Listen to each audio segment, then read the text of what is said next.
વડિયા શહેરમાં એક અનોખા અને હૃદયસ્પર્શી ગૌપ્રેમનો દાખલો સામે આવ્યો છે। અહીંના ગૌપ્રેમી દંપતી સંજયભાઈ ઢોલરિયા અને તેમની પત્ની એક વાછરડાને પોતાના સંતાન સમાન હેતથી ઉછેરવાનું નક્કી કર્યું છે। આ દંપતીએ વાછરડાને પોતાના મકાનના રૂમમાં જ રાખીને તેમને સંપૂર્ણ સંભાળ લેવાનું શરૂ કર્યું છે। દરરોજ તેને દૂધ પીવડાવવું, સાફ સફાઈ કરવી અને તેની સાથે રમવું, આ બધું બંને પતિ પત્ની પ્રેમપૂર્વક કરે છે। સંજયભાઈનું કહેવું છે કે અમે આ વાછરડાને અમારી દીકરીની જેમ સાચવીએ છીએ અને તેના વિના ઘર ખાલી જ લાગે છે। વાછરડાની સાર સંભાળમાં સંજયભાઈના પત્ની પણ એટલો સહયોગ આપે છે। તે સમયસર ખોરાક આપે છે, સ્નાન કરાવે છે, તેની દેખભાળ માતૃ સ્નેહથી કરે છે।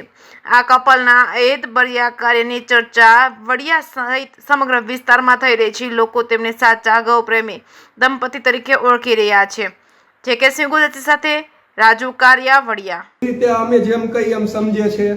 આ તો 2 મહિનાનું આપણે રિસર્ચ છે। 4 મહિના અહીંયા આપણી સાથે રાખીએ તો ખબર પડે કે ભાઈ આ જે વાછરું છે ગાયનું એ શું વસ્તુ છે। અમે આ રિસર્ચ કરીએ છીએ।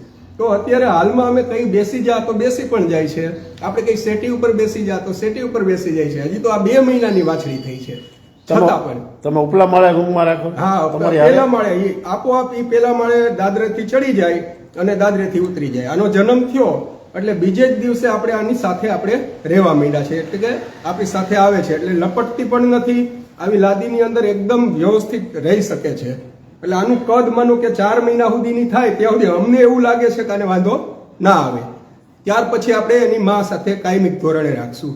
અત્યારે દોહન કરીએ ત્યારે 1 કલાક એની મા સાથે જ આપણે રાખીએ છીએ। 2 જ આચાર અમે દોઈએ છીએ, 2 આચાર આ વછરાને આપણે ધવરાવીએ છીએ, જેથી કરીને એની અંદર પણ એવી શક્તિ છે કુદરતી કંટ્રોલ ને બધી રીતે, અને બહુ મજા આવે છે। અમને પણ બહુ ખુશ થાય છે અને અમને આનંદ આવે છે।